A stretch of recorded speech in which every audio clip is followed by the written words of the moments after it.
O Carlos susteve a respiração e abriu a sua encomenda da Amazon. É um novo aspirador robô que vai deixar o seu chão impecável por um preço muito mais baixo do que ele estava à espera. Para o Carlos, é 5 estrelas. Desde aspiradores robô a eletrodomésticos para a cozinha e muito mais. Encontre os produtos com as melhores opiniões a preços que vai adorar hoje mesmo na Amazon.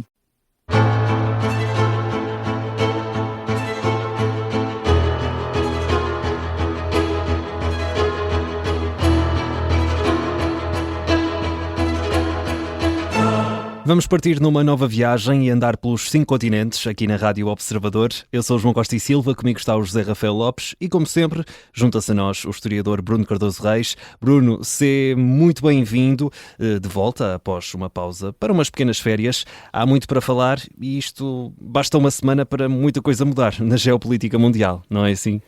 Sim, olá a todos, obrigado também aos ouvintes por continuarem a acompanhar.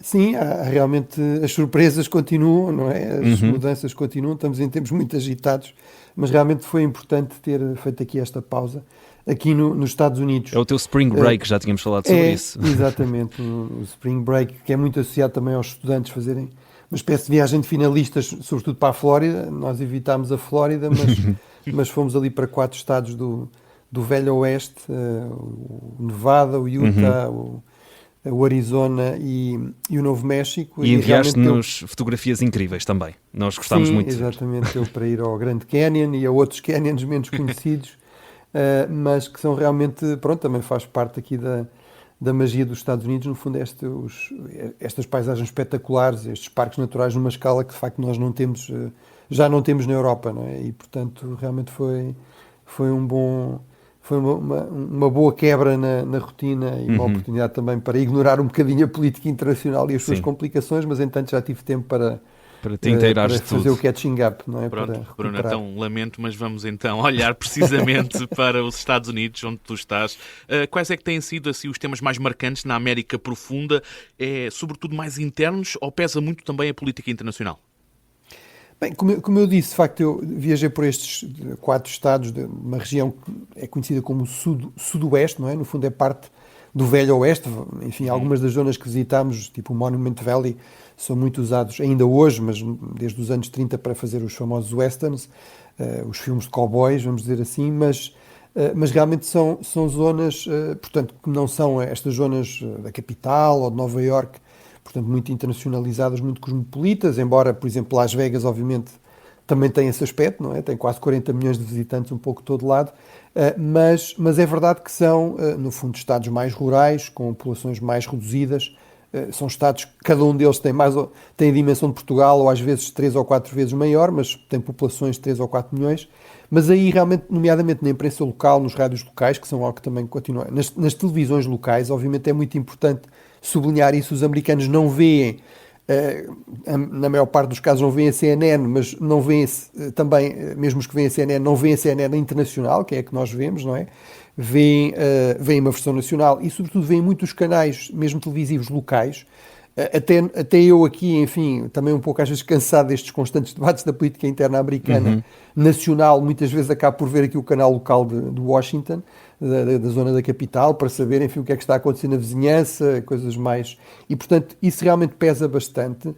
Apesar de tudo, eu diria que foi interessante observar que há questões, se quisermos, internacionais que têm grande impacto a nível local. O tema mais destacado era claramente a questão dos despedimentos, das ações do Elon Musk, da redução dos funcionários públicos.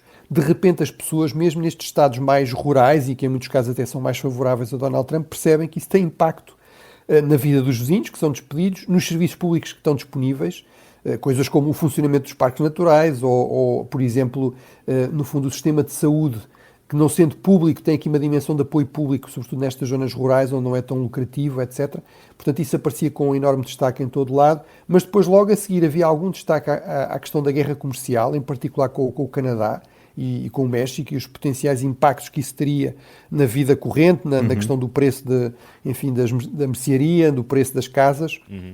E depois também, apesar de tudo, alguma coisa, mais do que eu estaria à espera, sobretudo esta questão que estava ainda muito quente, do encontro entre Zelensky e Trump, no fundo a ideia de que o presidente americano não se comportou como seria esperado de um presidente americano, no fundo, uma postura muito agressiva em relação a um país mais fraco, a um país amigo dos Estados Unidos e que precisa dos Estados Unidos. Portanto, isso também aparecia com algum destaque, mesmo em caricaturas, etc., nesta imprensa local. Mas é evidente que são, sobretudo, os temas mais nacionais ou regionais ou locais que têm mais peso. E Bruno, precisamente estavas a falar da Ucrânia. Esta semana ficou marcada pelo avanço no que pode ser considerado um acordo de cessar-fogo na Ucrânia. Este pré-acordo que está a ser negociado pelos Estados Unidos significa o quê, na verdade? E pode ser um passo para estarmos mais perto do fim do conflito ou estamos a ser demasiado otimistas? Bem, um ponto aqui importante é que, obviamente, toda a gente, enfim, de boa vontade, diria eu, toda a gente bem informada, prefere a paz à guerra. Esse é certamente o caso na generalidade dos países europeus, ou nos Estados Unidos, ou ainda mais na Ucrânia, que são a principal vítima desta guerra, em termos de destruição material e, sobretudo, em termos de vidas, quer de soldados, quer até de muita população civil, deslocados, milhões de pessoas forçadas a sair da sua casa ou até do seu país, portanto, refugiados noutros países europeus ou fora da Europa. Portanto, a questão aqui não é que haja quem se oponha à paz. A questão sempre é, como noutros momentos do passado, por exemplo, na Segunda Guerra Mundial, obviamente os britânicos também não queriam continuar a ser bombardeados pela Alemanha nazi. A questão é qual é que é a alternativa, qual é que é a paz. Isso foi uma questão muito discutida, por exemplo, em maio de 1940, quando basicamente tinha colapsado a resistência armada à Alemanha nazi na Europa continental, nomeadamente na França, só restava a Grã-Bretanha, isolada, sem o apoio americano. Muitos americanos a dizerem que não se queriam envolver no conflito e que isso era um conflito distante na Europa com o qual eles não tinham nada a ver. E realmente houve uma enorme pressão, por exemplo, sobre o primeiro-ministro britânico, nessa altura, sobre Winston Churchill, cujo busto, ironicamente, estava lá em grande destaque naquele encontro entre Zelensky e Trump. Imagino que, enfim, ele estivesse a dar voltas no seu túmulo, mas enorme pressão para que ele aceitasse alguma paz com Hitler. O ponto de Churchill, e que acabou por prevalecer, é que não era possível assinar a paz com alguém que tinha violado todo o tipo de acordos anteriores, a começar, por exemplo, pelos acordos de Munique de 1938, que claramente tinha uma ambição, digamos, de expansão, de hegemonia imperial, que não era compatível, digamos, com as regras do direito internacional, como existiam na altura. E, portanto, aqui o grande problema é esse, é saber uma paz em que termos. E, de facto, o que temos é uma declaração vaga de aceitação do cessar-fogo de 30 dias, portanto, nem sequer é uma paz mais ampla. Desde o início também eu tenho sublinhado que seria sempre muito mais provável que ao fim de 3 anos de conflito, com todo o esgotamento que isso provoca entre os beligerantes e até de cansaço também dos aliados, que houvesse pressões crescentes para algum tipo de cessação das hostilidades, de cessar-fogo. Um acordo de paz é uma coisa muito mais ambiciosa, muito mais difícil, mas mesmo em relação ao cessar-fogo, o que temos é uma declaração genérica dos dois beligerantes, de Zelensky, de Putin, dos seus líderes, que estariam disponíveis a aceitar isso, essa proposta americana. Mas não temos nada de mais concreto, e o que temos ouvido dos dois lados, em relação a aspectos mais concretos, mostram que estamos ainda muito longe de um acordo, ou seja, de condições mínimas para um acordo sequer de cessar-fogo. Por exemplo, a Rússia, nas últimas declarações de Putin, insiste nesta questão que a Ucrânia não pode continuar a rearmar-se durante esse período de cessação de hostilidades, quando é evidente que a Rússia não deixará de fazer isso. Desde logo não depende de aliados exteriores para fazer isso, e, portanto, obviamente isso criaria aqui uma situação de vulnerabilidade crescente para a Ucrânia, que não é razoável, mostra que a Rússia não está de boa fé em relação a este acordo, mas este é só um exemplo de várias dificuldades que continuam e, portanto, de facto temos aqui um compromisso muito vago, mas estamos muito longe de poder estar seguros de que teremos um cessar-fogo, sequer um cessar-fogo rápido, iminente e com condições de funcionar bem, e muito menos uma paz mais durável e que desejavelmente seria também uma paz justa e equitativa, que não recompensaria o agressor, que neste caso é a Rússia. E vai certamente continuar a ser um tema a marcar a geopolítica mundial. Entretanto, Bruno, têm-se multiplicado encontros e cimeiras, literalmente pelos 5 continentes. O presidente francês, Emmanuel Macron, tem procurado liderar a resposta europeia. Esteve reunido com encontros militares com mais de 30 aliados. Houve também, aliás, um encontro de 5 ministros da Defesa europeus, também em Paris. Que leitura fazes de toda esta ação europeia? Bem, parece evidente, por um lado, que há aqui, já sublinhámos isso, uma vontade muito forte da França de assumir aqui um papel de alguma liderança, aproveitando, no fundo, o desinteresse, a retirada, até a hostilidade dos Estados Unidos em relação aos seus aliados tradicionais, aproveitando também o facto da Alemanha estar aqui num processo que é sempre demorado de formação de governo, e aproveitando também, no fundo, ter aqui um histórico de alguma credibilidade em relação a estes temas, porque a França realmente sempre foi crítica de uma excessiva dependência em relação aos Estados Unidos, sempre foi em linha com a sua cultura política e estratégica gaulista. Portanto, o general de Gaulle, desde os anos 50, desde 1958, da Quinta República Francesa, que sempre insistiu muito na sua autonomia estratégica, na necessidade da Europa se manter também como uma potência militar, portanto não só crítica da dependência dos Estados Unidos, mas também de uma tese que tinha muita popularidade, que a Europa podia ser apenas uma potência comercial, que isto bastava, que até era uma nova forma, no fundo, de se afirmar na política internacional, muito melhor do que pela via tradicional ter também poder militar. Portanto, esta ideia de uma Europa potência civil sempre foi algo que a França foi crítica e não aceitou, e portanto isso dá-lhe aqui algum crédito. Está a correr atrás do prejuízo, Bruno, é isso? A tentar passar esta imagem de uma Europa unida, da questão da supremacia também? Está a tentar, no fundo, transformar, enfim, aquela velha ideia, mas que, enfim, neste caso se aplica, de uma crise numa oportunidade, não é? Está a tentar aproveitar, no fundo, uma situação difícil, em que os europeus sentem, e com boas razões para isso, sentem com enormes dúvidas em relação àquilo com que podem contar da parte dos Estados Unidos e da garantia de segurança que é tradicionalmente dada há muitas décadas, basicamente desde a Segunda Guerra Mundial e sobretudo desde a fundação da NATO em 1949 pelos Estados Unidos à Europa. De facto, isso está posto em questão com as posturas de Donald Trump, com a sua simpatia evidente por líderes autoritários como Trump, como Putin ou mesmo Xi, e portanto há aqui, no fundo, uma oportunidade para a França ganhar mais protagonismo. Nós vimos nessas reuniões, no fundo, dois formatos. Um é uma espécie de NATO menos Estados Unidos, portanto estas reuniões dos chefes militares, dos CENCFAs, mais de 30 países, portanto eram todos membros da NATO, menos os Estados Unidos, e mais uns quantos elementos do Ocidente global, também muito preocupados com esta postura dos Estados Unidos, a Austrália, a Nova Zelândia e o Japão, o que é relevante já agora para quem acha que isto faz parte de uma grande estratégia brilhante de Donald Trump para se afastar da Europa, que já não tem importância, e de se concentrar na Ásia. Os aliados asiáticos dos Estados Unidos percebem muito bem que não é isso que provavelmente irá acontecer, que não há nenhuma garantia de que Donald Trump vá defender Taiwan ou o Japão ou a Coreia do Sul, ou os seus aliados tradicionais na Ásia, se achar que consegue fazer um bom negócio com a China. E, portanto, isso em si é revelador. E depois este formato também dos 5 ministros da defesa dos países europeus com forças armadas mais significativas, a França, a Grã-Bretanha, a Itália, a Polónia e a Alemanha. Isto também é revelador de algo que também já há vários anos eu sublinhei que seria a tendência num contexto de trumpismo, ou seja, no fundo, a prevalência deste formato mais de minilateralismo, em vez do multilateralismo, ou seja, de organizações como a União Europeia, com muitos Estados-membros, com muitas regras, onde é muito complicado muitas vezes chegar a acordos rápidos, no fundo, formatos ad hoc, formatos flexíveis, com menos membros, com países com visões muito mais convergentes, e que são capazes de mais rapidamente dar resposta a crises, e depois, eventualmente, essas respostas, se tiverem condições para isso, podem até ser, se quisermos, mutualizadas na União Europeia.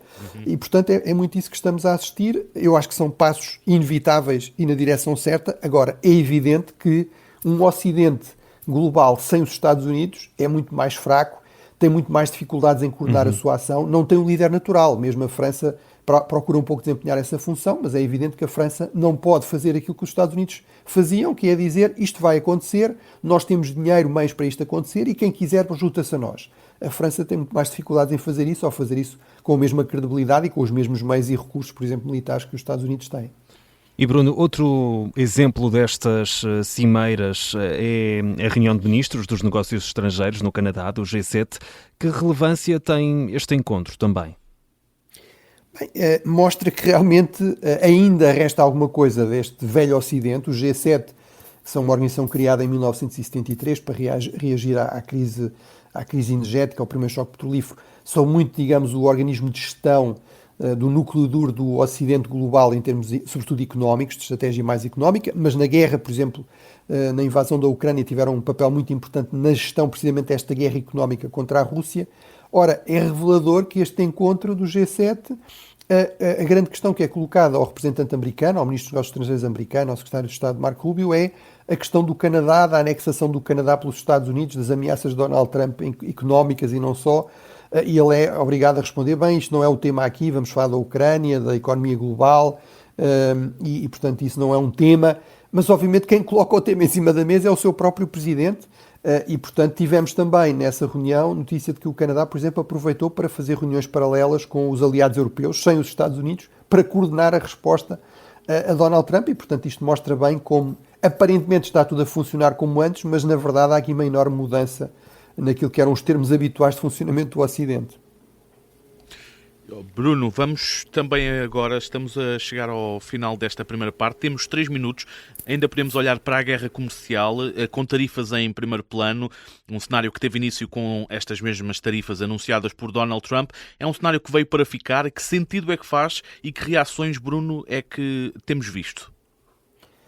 Bem, realmente, enfim, é uma guerra comercial que não parece fazer grande sentido. É verdade que há muitos exemplos de protecionismo a nível global. É verdade que os Estados Unidos, historicamente, sempre foram um mercado relativamente aberto e até mais aberto do que outros mercados, e sobretudo grandes mercados, por exemplo, asiáticos, a Índia ou a China, ou mesmo o Brasil, historicamente são países muito protecionistas. E, portanto, tipicamente, quando havia este tipo de ações, tinham a ver com questões concretas, com queixas concretas, com, no fundo, a percepção de um abuso por parte da China ou de outros países do sistema de, no fundo, exportarem muito, mas depois não permitirem importações. Portanto, nada disso é o que acontece aqui. Aliás, Donald Trump negociou as condições atuais de comércio com o Canadá e com o México, reformou, no fundo, a zona de comércio livre que existia na América do Norte, o chamado NAFTA, no seu primeiro mandato. Portanto, conseguiu aí uma série de cedências. E realmente, de facto, nada disto faz sentido. Basta pensar que, por exemplo, o Donald Trump dizia ontem, ou na quinta-feira, nós não precisamos da madeira canadiana. Bem, na verdade, todos os especialistas americanos dizem que precisam e muito. Os norte-americanos utilizam muito a madeira na construção de casas, muito mais do que nós na Europa. Ora, isso precisa de ser uma madeira muito boa, muito durável, muito rija. A maior parte desse tipo de madeira só existe no Canadá, que tem florestas no extremo norte, onde o crescimento da madeira é muito lento e se leva a madeira muito boa, muito durável, muito rija, muito resistente à umidade, etc. E, portanto, mesmo há estudos aqui nos Estados Unidos, mesmo que os Estados Unidos abatessem as árvores todas que têm, ao fim de 2 ou 3 anos acabava-se a madeira e, portanto, e é de menor qualidade e não, portanto, realmente nada disto faz sentido, vai levar, e já está a levar, a uma enorme incerteza na economia global e na economia americana, com sérios riscos, desde logo de inflação, mas eventualmente até de recessão, de quebra nas bolsas, que também já estamos a assistir, à volta de 10% de quebras nas bolsas. Portanto, nada disto realmente parece fazer nenhum sentido de um ponto de vista pragmático, realista, de gestão económica no interesse dos Estados Unidos, parece corresponder simplesmente às obsessões ideológicas nacionalistas de Donald Trump, e isso torna realmente muito complicado saber o que é que vai acontecer, se ele irá parar a certo momento, se isto começar a ter um custo económico e também na sua popularidade significativo, ou se realmente é algo completamente irracional e neste momento, como Donald Trump realmente tem uma equipa ministerial basicamente lealistas, de pessoas que estão dispostas sempre a dizer que sim, ou que têm receio de dizer que não, se realmente haverá aqui algumas condições para algo que de facto não parece fazer nenhum sentido do ponto de vista dos interesses americanos, sem falar de outras consequências na sua imagem externa, etc., será certamente travado ou não. Bruno, nós vamos fazer aqui uma curta pausa, daqui a pouco já voltamos para olhar para os restantes continentes, é logo depois das notícias.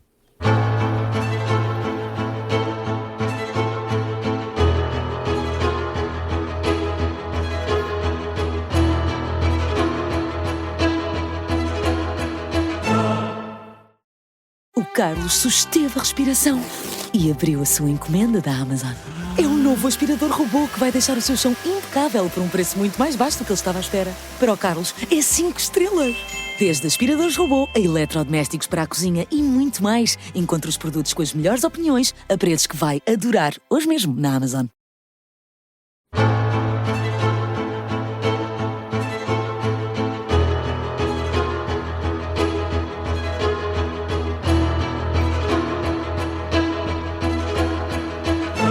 Estamos de regresso ao 5 Continentes com o historiador Bruno Cardoso Reis. E Bruno, vamos arrancar esta segunda parte a olhar para Portugal. Tu estás nos Estados Unidos, aliás, estiveste de férias e, entretanto, o governo caiu após ser chumbada a moção de confiança. O Presidente da República já anunciou eleições para o dia 18 de maio, estão marcadas, vão acontecer.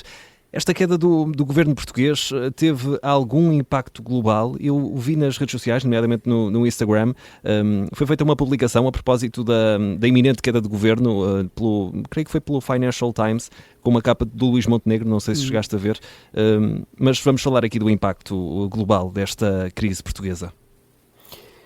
Sim, ou seja, teve realmente algum impacto no Financial Times, como referiste. Basicamente todos os principais órgãos de informação internacionais, o New York Times, enfim, os principais jornais europeus, o Le Monde, o El País ou o El Mundo em Espanha, os jornais alemães, etc. Os sites de notícias, por exemplo, o Político também, na versão nomeadamente europeia, que é muito lida em Bruxelas. Todos eles davam um grande destaque, de facto, à queda do governo.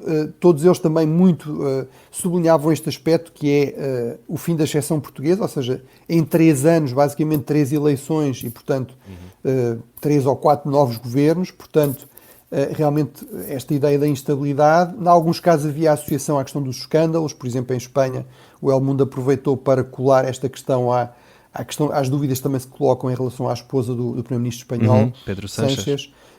E, portanto, dizia, no fundo, o caso Begonha português ou algo assim. Mas, portanto, aquilo que eu diria que é mais destacado e que é mais lamentável realmente é esta percepção de que Portugal, no fundo, cada vez mais é também um país com grande instabilidade política, com grande imprevisibilidade política. Isso é mau, ou seja, uma grande mais-valia de Portugal é, no fundo, esta percepção de que está longe das zonas de conflito. Por exemplo, na Europa, o mais longe que se consegue estar do conflito na Ucrânia basicamente é Portugal, que é um país muito seguro, muito pacífico, e também havia esta percepção de que era um país relativamente estável, que não tinha grandes problemas, digamos, de instabilidade em termos de política interna. Isso realmente era uma grande mais-valia em termos de algo que é muito importante para a nossa economia, que é o turismo. Enfim, aí eu diria esta questão da crise políticas não afetarão provavelmente muito. Mas, por exemplo, em termos de investimento, de captação de investimento, há de facto uma enorme incerteza a nível global. As empresas, os investidores não gostam disso e, portanto, poderia haver aqui uma oportunidade para Portugal explorar mais isso, esta ideia de alguma estabilidade, de alguma segurança. Obviamente, com esta multiplicação de crises, isso torna-se um pouco mais difícil. Já agora, algo que também teve algum impacto internacional foram as declarações do nosso Ministro da Defesa, Nuno Melo, a dizer que não se punha a questão da aquisição dos F-35 aos Estados Unidos por causa das mudanças na política externa americana e da incerteza que isso criava. Isso também gerou aqui algum impacto em termos sobretudo das redes sociais que acompanham mais estes temas. Portanto, espero que desta vez o Ministro da Defesa tenha coordenado essa posição com o resto do Governo. Nem sempre aconteceu no passado, como nós percebemos. Mas realmente a acontecer é revelador realmente dos custos também desta postura muito hostil de Donald Trump, mesmo em relação a um governo europeu de direita. Portanto, se Donald Trump não consegue ter apoio a esse nível na Europa, isso mostra bem como realmente cada vez mais os aliados tradicionais dos Estados Unidos estão a ficar com grandes dúvidas sobre, digamos, a viabilidade, as mais-valias, a fiabilidade dessa aliança tradicional com os Estados Unidos, e isso é realmente muito revelador do custo desta postura de Donald Trump, muito agressiva, de constantes críticas aos aliados tradicionais, portanto, mas isso também teve aqui algum impacto.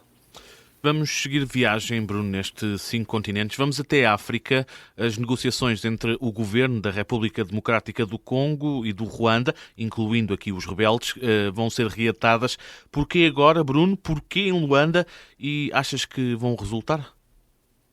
Bem, é realmente interessante essa questão, porque em Luanda, de facto, Angola tem procurado afirmar-se com uma certa potência regional, tem uma relação próxima com o governo de Kinshasa, com o presidente Tshisekedi, portanto, no fundo, a força dominante na República Democrática do Congo, invertendo até aquilo que foi uma relação histórica durante muitas décadas, em que era a Angola que estava dividida, que era confrontada com uma guerra civil que se prolongou durante muitas décadas, e era a República Democrática do Congo, na altura o Zaire de Mobutu, que interferia muito também nos assuntos internos angolanos. Portanto, obviamente é muito importante para a Angola ter aqui alguma influência sobre o seu vizinho. São milhares de quilómetros de fronteira entre Angola e a República Democrática do Congo.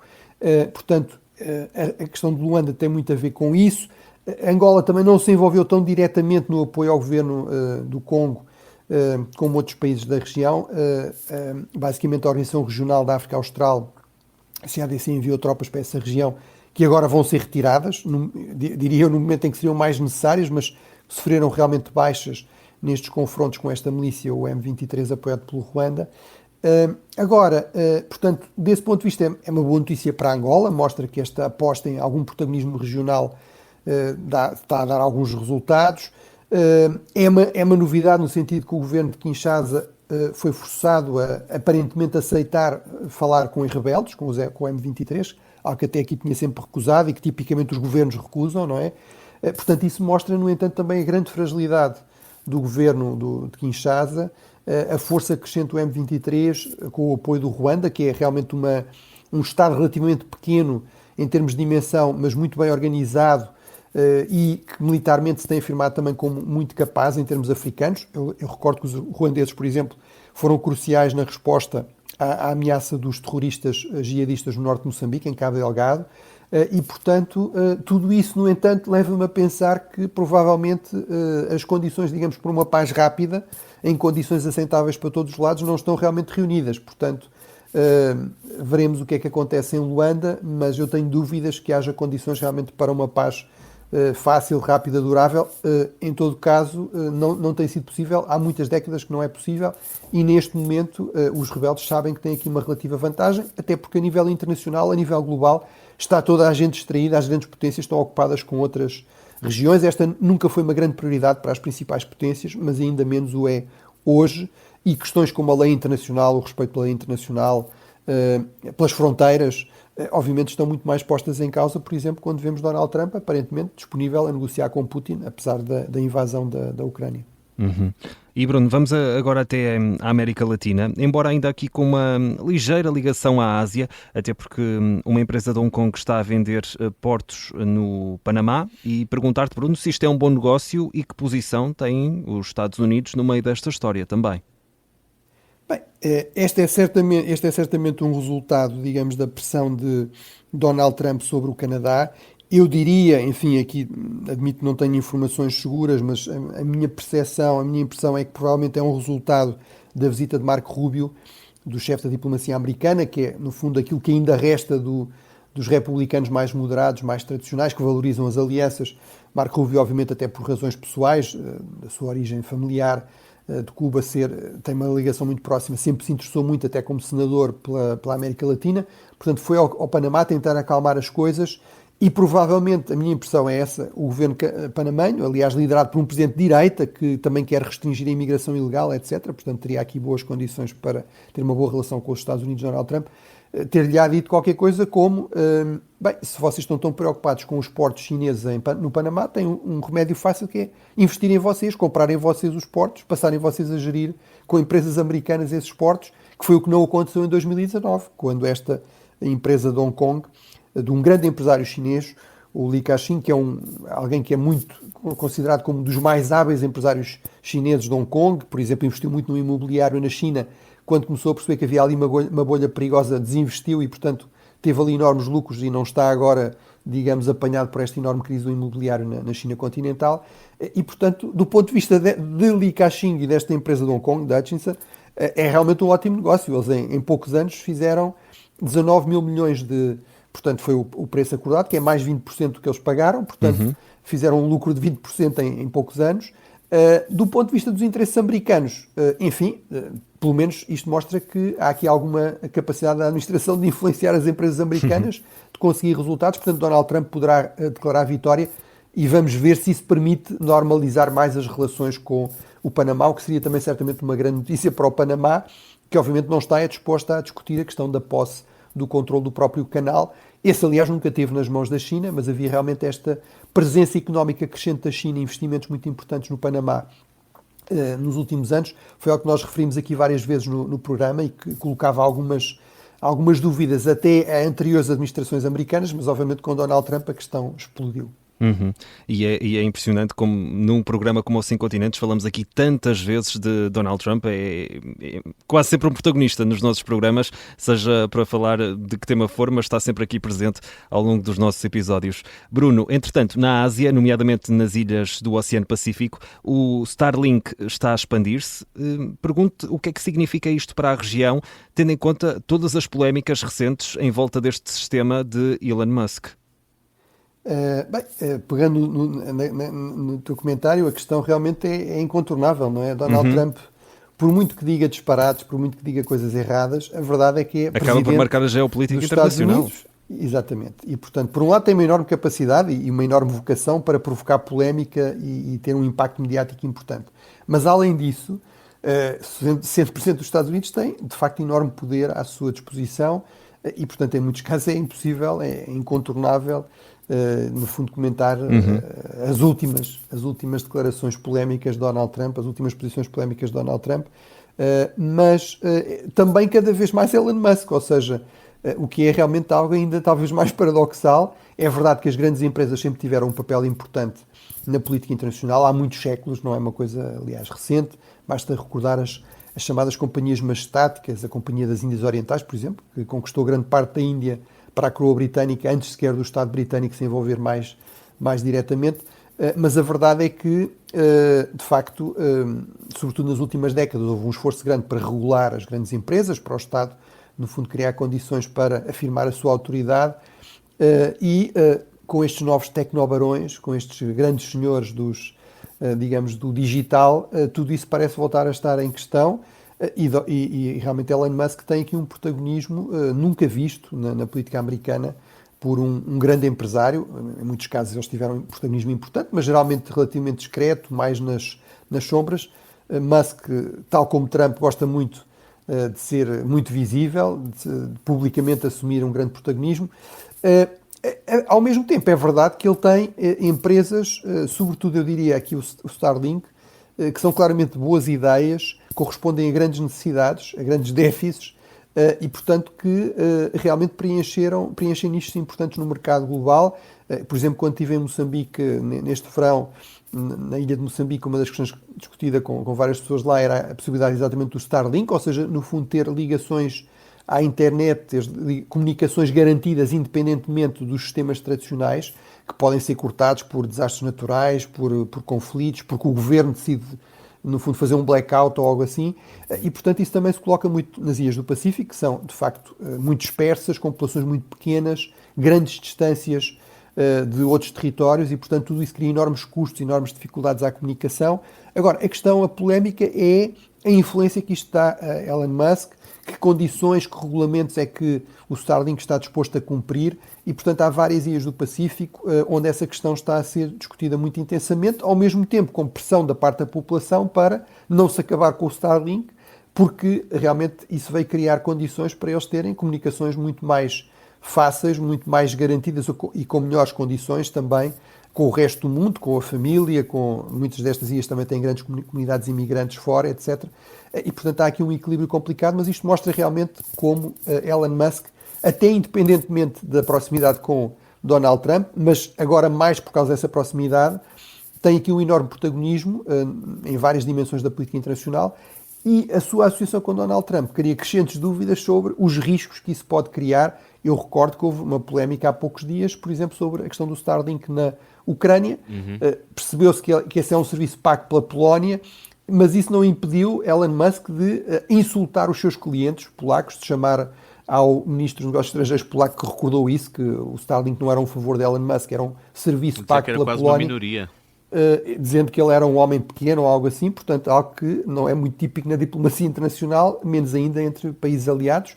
Portanto, eu diria que em termos quer de estilo diplomático, quer de estilo de, digamos, serviço ao cliente, Elon Musk deixa muito a desejar, sendo que realmente produz produtos muito, muito úteis em muitos casos, como é o caso deste Starlink.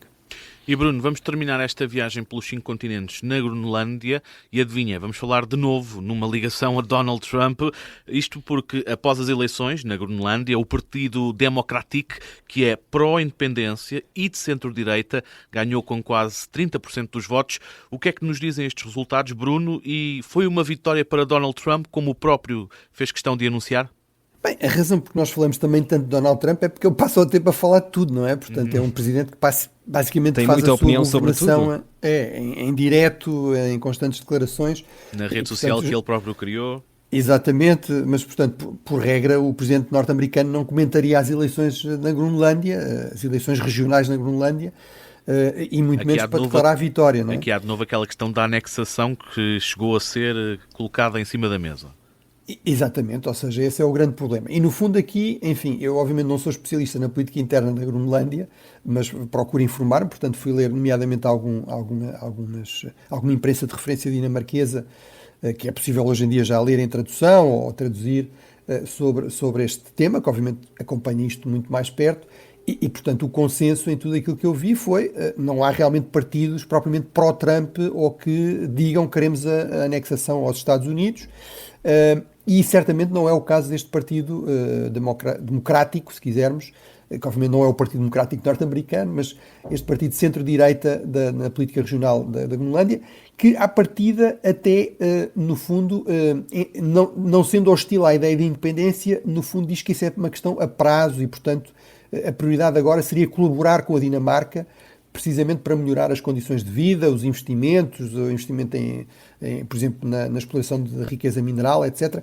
Portanto, é exatamente o oposto daquilo que Donald Trump diz, que é a Groenlândia não tem nada a ver com a Dinamarca, não percebe porque é que eles são dinamarqueses, enfim, declarações até ridículas do género, bem, eles só chegaram lá há 200 anos, desde logo a história não é bem essa, os vikings chegaram à Groenlândia há vários séculos, no fundo a Dinamarca herda essa relação política, os esquimós, que são quem mais deseja, os inuit, quem mais deseja a independência, até chegaram lá mais tarde do que os vikings à Groenlândia, e obviamente a suprema ironia é que a maior parte dos americanos chegaram aqui há menos de 200 anos, a começar pela própria família de Donald Trump, mas em todo caso o ponto aqui é este Partido Democrático realmente não dá prioridade a uma independência rápida, que seria a única forma, digamos, obviamente afastando aqui como absurdo esta ideia de uma invasão norte-americana, até porque Donald Trump prometeu aos seus eleitores que ia acabar com guerras e não começar novas guerras, muito menos com aliados, mas portanto, a possibilidade seria, no fundo, a Groenlândia declarar a independência, um pouco o modelo do Texas no século XIX. O Texas declarou a independência do México em 1836 e depois a seguir perdeu a incorporação, portanto, a adesão aos Estados Unidos. Portanto, seria aqui um modelo. E, portanto, nesse sentido, seriam os partidos que mais defendem a independência já, que seriam mais próximas digamos, de uma posição favorável, ou que poderia dar aqui alguma abertura à agenda de Donald Trump, e de facto foram esses partidos que até perderam alguma coisa em termos de apoio eleitoral, e portanto não há realmente razões para dizer isso. Agora vamos ver exatamente como é que as coisas avançam. É verdade que realmente do ponto de vista da Dinamarca é um pouco complicado gerir esta situação, porque seria muito mais simples a Dinamarca poder dizer os habitantes da Groenlândia querem ser dinamarqueses e, portanto, a questão não se coloca, ponto final. De facto, a questão é um pouco mais complicada do que isso. Há este desejo de autonomia, que já se concretizou, já há uma enorme autonomia, a Groenlândia tem tanto ou mais autonomia que os Açores ou que a Madeira, mas há ainda um movimento com alguma expressão de apoio à independência e, portanto, isso complica aqui um pouco a gestão das coisas pela Dinamarca. Eu diria que, apesar de tudo, estas eleições foram uma boa notícia do ponto de vista dessa gestão, porque realmente o grupo político dominante é mais moderado e está claramente disponível a trabalhar a coordenar com a Dinamarca a resposta a estes desafios de um contexto global em que realmente o Ártico, aliás, como também já discutimos aqui em resposta até à pergunta do nosso ouvinte, em que o Ártico realmente ganhou muito mais relevância na política global por causa do aquecimento global, da possibilidade que isso abre de novas rotas comerciais, acesso a recursos minérios raros, etc., em zonas que até aqui eram basicamente inacessíveis. Bruno Cardoso Reis, antes de fecharmos estes 5 continentes, vamos olhar para a tua recomendação habitual. Que sugestão é que deixas aos nossos ouvintes? Bem, eu tenho uma sugestão, digamos, histórica, desta vez, que tem um pouco a ver com as regiões que eu estive a visitar nesta pausa. É uma obra que existe disponível quer em espanhol, não é de estranhar tendo em conta o tema, quer em inglês, de uma historiadora norte-americana, Carrie Gibson, El Norte, e no fundo é a história da zona do sul dos Estados Unidos, deste sudoeste dos Estados Unidos, nomeadamente cidades como Santa Fé, por exemplo, que foi criada pelos espanhóis em 1610, portanto é mais antiga do que qualquer outra colónia de origem inglesa no que são hoje os Estados Unidos. Tem o edifício público mais antigo dos Estados Unidos, o Palácio dos Governadores, que vem do tempo espanhol, desde 1610, mas, portanto, obviamente este oeste, ao sudoeste dos Estados Unidos era o norte do ponto de vista do Império Espanhol, que estava centrado na cidade do México, e portanto é uma história dessa relação que obviamente vem até o século XIX e até o século XX, até depois à guerra entre o México e os Estados Unidos. Eu diria que a grande lição, eventualmente, deste livro para os estadistas americanos, não estou nada convencido que Donald Trump leia o livro ou se interesse por essa lição, é que há um preço a pagar realmente por ter uma postura muito agressiva, por dar prioridade ao uso da força à diplomacia. Ainda hoje as relações entre o México e os Estados Unidos são muitíssimo mais tensas do que entre os Estados Unidos e o Canadá, por exemplo, e obviamente não é estranho isso o facto de ter havido um grau de violência, de agressividade, até de expansionismo imperialista por parte dos Estados Unidos em relação ao México, que anexou uma série de províncias do que era o norte do México, a Califórnia, o Novo México, etc., que não aconteceu em relação ao Canadá. E ainda hoje isso tem algum peso na cultura política, na cultura estratégica mexicana. Portanto, esta postura muito agressiva, que aparentemente alguns americanos atualmente acham que faz muito sentido, é algo muito brilhante do ponto de vista estratégico, realmente o que a história mostra é que em muitos casos tem um enorme custo, e um custo muito para além dos eventos específicos em que, por exemplo, essas afirmações de força, esse abuso da força ou do poder têm lugar. Muito obrigado, Bruno. Foi mais uma edição do 5 Continentes aqui na Rádio Observador. Entretanto, se tiver alguma dúvida, deixe-nos a sua pergunta através do e-mail ouvinte@observador.pt. O Bruno Cardoso Reis tem todo o gosto em responder a essa pergunta num próximo episódio aqui do 5 Continentes, que está de regresso para a próxima semana. Bruno, um abraço. Um obrigado. grande abraço, Bruno. Até para a semana. Até para a semana. Obrigado.